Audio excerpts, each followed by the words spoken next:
ఊపిరి.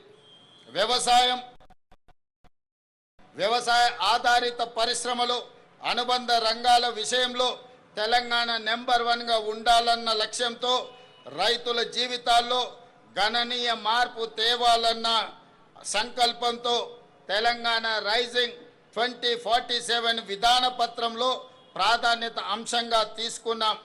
ఈ vision document కేవలం కాగితాలపై ఉండే అక్షరాలు కాదు. ఆదిలాబాద్ నుండి అలంపూర్ వరకు, ఖమ్మం నుండి కొడంగల్ వరకు హరిత తెలంగాణను ఆవిష్కరించే ఆలోచన. ఈ లక్ష్య సాధనలో తెలంగాణలోని ప్రతి రైతు కూలీలే సారథులు. దీనికోసం ఈ విజన్ డాక్యుమెంట్లో రూరల్ అగ్రికల్చర్ రీజియన్ ఎకానమీ రేర్గా అభివర్ణించి అభివృద్ధి చేసేందుకు రూపొందించిన పత్రం ఇది. రైతులు కేవలం పంటలు పండించడమే కాదు, వ్యవసాయ ఆధారిత పారిశ్రామికవేత్తలుగా తీర్చిదిద్దే దిశగా ఈ ప్రణాళిక ఉంటుంది. అగ్రికల్చరల్ ఎకోసిస్టమ్ అభివృద్ధి చేసి రైతులను శ్రీమంతులుగా చేయాలన్నదే మా ప్రభుత్వం యొక్క సంకల్పం. 2025-26 అంచనాల ప్రకారం మన ఆహార ధాన్యాల ఉత్పత్తి రికార్డు స్థాయిలో ఉంది.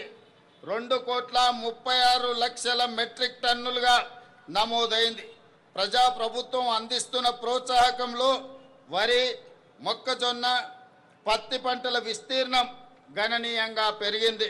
పశు సంపద, మత్స్య రంగాలు గణనీయమైన అభివృద్ధిని సాధించాయి. రైతులు విభిన్న పంటల ఉత్పత్తితో తెలంగాణను సకల పంటల క్షేత్రంగా తీర్చిదిద్దాల్సిన అవసరం ఉన్నది. తెలంగాణ భూమి నైసర్గిక స్వరూపం అన్ని రకాల పంటలు పండించడానికి అనుకూలమైన క్షేత్రం.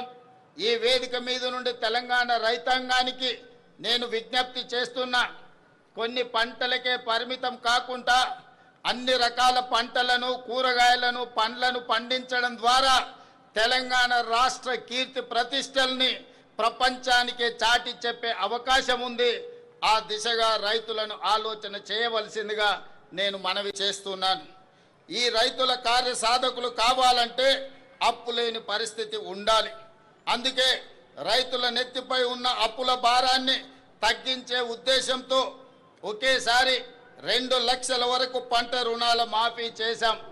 20,616 కోట్ల రూపాయలు రైతు ఖాతాలో వేసి 25 లక్షల పైగా రైతు కుటుంబాలను రుణ విముక్తులను చేశాం.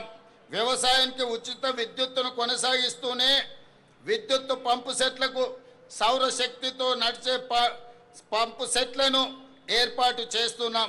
తద్వారా అదనంగా ఉత్పత్తి అయ్యే విద్యుత్తును గ్రిడ్కు అందించి రైతులకు అదనపు ఆదాయం వచ్చేలా ప్రయత్నం చేస్తున్నాం.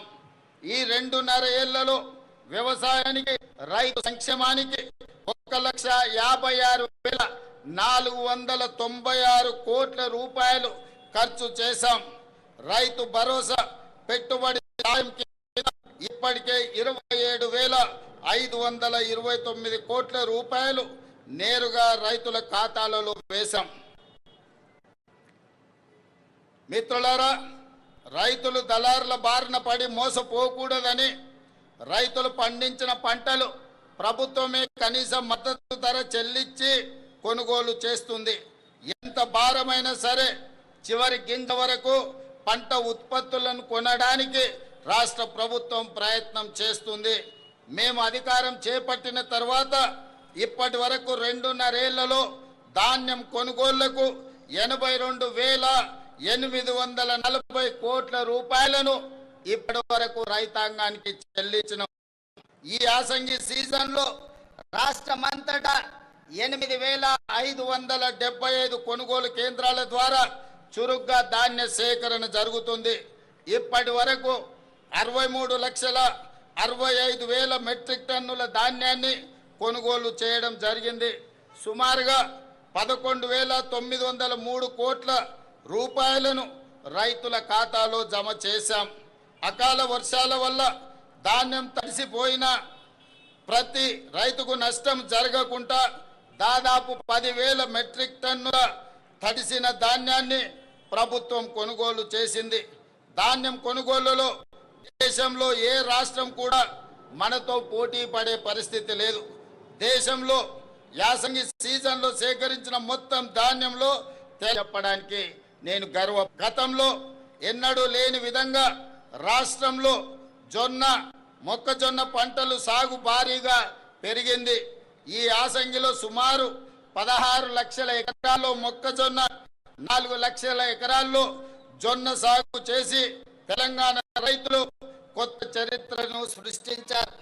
మొక్కజొన్న కొనుగోళ్లకు సుమారు 4,275 కోట్లు, జొన్న కొనుగోళ్లకు ఇప్పటి వరకు 1,154 కోట్లు రాష్ట్ర ప్రభుత్వము ఈ భారాన్ని మోసింది.